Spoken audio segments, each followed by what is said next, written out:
आज मैं एक ऐसे टॉपिक के बारे में बात करने वाला हूँ जो बहुत ही कॉमन है और हर घर में देखने को मिल जाता है। जी हाँ दोस्तों, मैं बात कर रहा हूँ बैक पेन की। बैक पेन की अगर मैं बात करूँ तो हर घर में 3 में से एक पर्सन बैक पेन से सफ़र कर रहा है, और उसमें से भी हर घर में वो पर्सन या तो बैक पेन का ट्रीटमेंट ले रहा है या ले चुका है।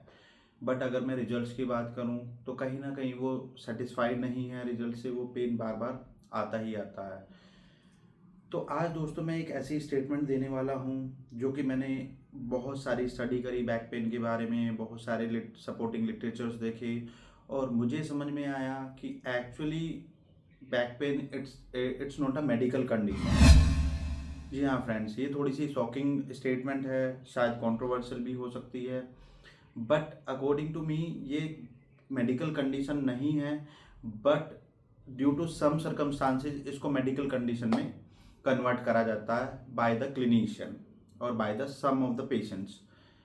सो ऐसा मैं इसलिए कह रहा हूँ कि अगर मैं बैक पेन की थोड़ा सा ब्रीफ में बात करूँ कि एग्जैक्टली बैक पेन होते क्यों हैं। जनरली अगर आप देखोगे कि जिन लोगों को बैक पेन होते हैं वो लोग एमआरआई कराते हैं, एक्सरे कराते हैं, उनमें डिजनरेशंस और डिस्क स्लिप के केसेस मिलते हैं। और बहुत सारे लोगों को कहते सुना होगा कि मुझे डिस्क स्लिप हो गया है, डॉक्टर ने मुझे आगे झुकने के लिए मना कर दिया है, बेल्ट लगाने के लिए बोला है। तो यहाँ से एक ट्रैप शुरू होता है, यहाँ से शुरुआत होती है इसको नॉर्मल कंडीशन को मेडिकल कंडीशन में कन्वर्जन की। कैसे आप समझते हैं? अच्छा, मैं एक चीज़ और इसमें स्टेटमेंट जोड़ूंगा कि अगर आप चाहो तो 20 to 30 ईयर एज के कुछ लोग लेते हैं जिनका सेम प्रोफाइल है, और उसमें से कम 40% लोग ऐसे होंगे जिनका एमआरआई में डिस्क प्रोट्रूजन आएगा लेकिन उनको पेन नहीं होगा। तो इससे एक तो ये चीज़ प्रूव हो जाती है कि डिस्क प्रोट्रूजन की वजह से बैक पेन नहीं होता। ठीक है, अब गेम कहाँ से शुरू होता है कि मुझे बैक पेन आया, बैक पेन के बाद डॉक्टर्स ने मुझे मेडिकेशंस लिखा, फिजियोथेरेपी एडवाइस हुआ, एंड अगर नहीं रिलीफ मिलता है तो मुझे एक्सरे, एमआरआई या अदर इन्वेस्टिगेटिंग रिपोर्ट्स एडवाइस करी गई। अब एक्चुअल में उनमें कुछ ना कुछ आता है, लाइक डिस्क प्रोट्रूजन आ गया या डिजनरेशन आ गया, नर्व कंप्रेशन आया। तो यहाँ से एक मेंटल हैक शुरू होता है, पेशेंट के माइंड के साथ गेम स्टार्ट होता है। पेशेंट को डराया जाता है कि आपका डिस्क प्रोट्रूजन हो गया है, आपको फिजियोथेरेपी लेनी है, मेडिकेशंस लेनी है, और नहीं आराम होता है तो you can go for a surgery. तो इस तरीके से सर्कल चलता रहता है।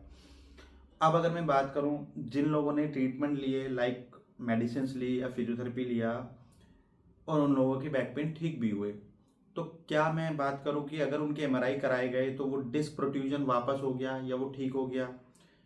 अगर आप एमआरआई कराएंगे तो वो डिस्क प्रोट्रूजन ज़्यादातर केसेस में एज इट इज़ होता है। तो इससे भी ये प्रूव होता है कि डिस्क की वजह से बैक पेन नहीं आ रहा है। और ये मैं नहीं कह रहा हूँ, ये सपोर्टिंग लिटरेचर है, बहुत सारे पब्लिश पेपर हैं इन सब चीज़ों के ऊपर कि बैक पेन डिस्क प्रोट्रूजन की वजह से नहीं आता है। बैक पेन आता है उसके सपोर्टिंग स्ट्रक्चर्स की वजह से, जिसकी वजह से डिस्क प्रोट्रूजन हुआ। तो अब यहाँ से गेम कैसे स्टार्ट होता है, पेशेंट एक फियर में आना शुरू हो जाता है। अब जनरली क्या होता है, 20-25 साल का बच्चा या 30 साल का यंग एक पर्सन वो एक्टिविटी को अवॉइड करता है, लाइक आगे झुकना उसने अवॉइड कर दिया, लॉन्ग ट्रैवलिंग और स्टैंडिंग एंड वॉकिंग उसने अवॉइड करना शुरू करा, कई बार वो लंबे समय तक बेल्ट लगा के रखते हैं। उसके बाद धीरे धीरे क्या होता है, मेरी बैक में डिजनरेशन और ज़्यादा स्टार्ट होता है बिकॉज ऑफ मसल इनएक्टिविटी। और डिजनरेशन की वजह से डेफिनेटली ये कंडीशन ग्रेजुअली धीरे धीरे करके सर्जरी में कन्वर्जन हो रहा है। तो इट मीन्स सर्जरी की रिक्वायरमेंट नहीं थी, बट सर्जरी के लिए हमने प्रिपेयर करा पेशेंट को। ये स्टेटमेंट मेरे अकॉर्डिंग आती है। तो अब इसमें बेसिकली अगर हम बात करें सोल्यूशन क्या है, तो मेरे हिसाब से सोल्यूशन ये है कि सबसे पहले तो आप लोग डरना बंद करें, एमआरआई, एक्सरे, सीटी स्कैन पर बिलीव करना बंद करें। ठीक है, जब आप इस पे बिलीव करना बंद करेंगे तो तब आप सही तरीके से ट्रीटमेंट के दायरे में आएंगे, जिससे कि आपकी रिकरेंसी नहीं होगी। रिकरेंसी का मतलब पेन बार बार नहीं आएगा। बिकॉज होता क्या है कि हमने पेन को ठीक करा, बट ब्रेन का एक अपना फंक्शन होता है प्रोटेक्टिव मैकेनिज्म। उस टाइम पे जब पेन आया था तो उसने जो इनर मसल थी, स्टेबलाइजर मसल स्पाइन की, उनको प्रोटेक्ट करने के लिए वो स्पैजम में और टाइटनिंग में गई, जिसकी वजह से मेरा रेंज ऑफ मोशन और लिमिटेशंस, रेस्ट्रिक्शंस क्रिएट हुए। उसके बाद कुछ मूवमेंट मैंने अवॉइड करे by the advice of doctor. तो अब धीरे धीरे क्या हुआ, जो मेरी ग्लोबल मसल थी, जो ग्लोबल से मतलब होता है जो बड़ी मसल्स हैं, उनकी तो मैंने एक्सरसाइज करना शुरू कर दिया, वो एक्टिवेट होगी। जो बट स्टेबलाइजर मसल है मल्टीफिटस, वो मेरी इनएक्टिव रही। अब मेरा ब्रेन एक फियर अवॉइडेंस फैक्टर्स में गए, यानी कि मूवमेंट का फियर आ गया कि ये मूवमेंट करूंगा तो ये मेरा पेन आ जाएगा। सबसे पहले आपको ये सब जो फियर है ये निकालने हैं दिमाग से। और सबसे बड़ी बात, जो स्पाइन है इट्स अ डायनेमिक स्ट्रक्चर। ऊपर वाले ने स्पाइन को डायनेमिक बनाया ना कि स्टैटिक बनाया है। बिकॉज डायनेमिक इसलिए बनाया है क्योंकि अगर मैं बात करूं तो इसमें न्यूट्रिशन कैसे पहुंचता है स्पाइन में। जनरली न्यूट्रिशन पहुंचने के लिए उसमें मूवमेंट रिक्वायर्ड होते हैं। जितना मूवमेंट होगा स्पाइन में उतना उसमें ब्लड सप्लाई होगा, उतना ही रिजनरेशन होगा।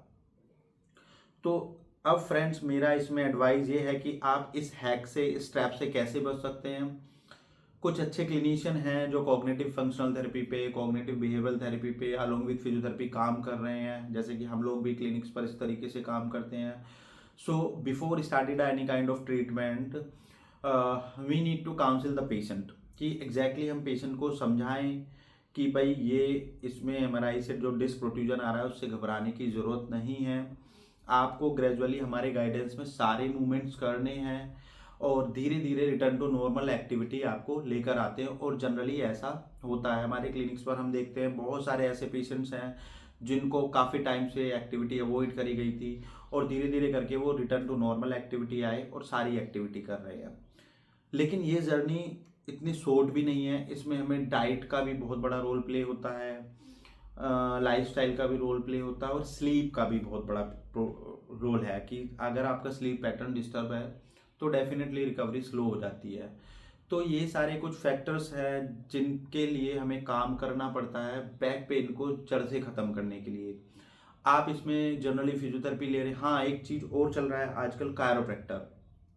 ये एक इंस्टाग्राम ट्रेंड चल रहा है, लोग बाग इसको देख के कायरोप्रैक्टिक एडजस्टमेंट्स करा रहे हैं और उसके नाम पे एक्स्ट्रा चार्जेस दे रहे हैं, 2 to 5,000 पर सेशन का दे रहे हैं। अगर उन लोगों से बात करें जिन लोगों ने वीडियोस बनाई हैं पेशेंट के ऊपर, कायरोप्रैक्टर्स ने, उनके 6 महीने बाद भी अगर मैं बात करूं, क्या उनको दोबारा पेन नहीं आ रहे हैं?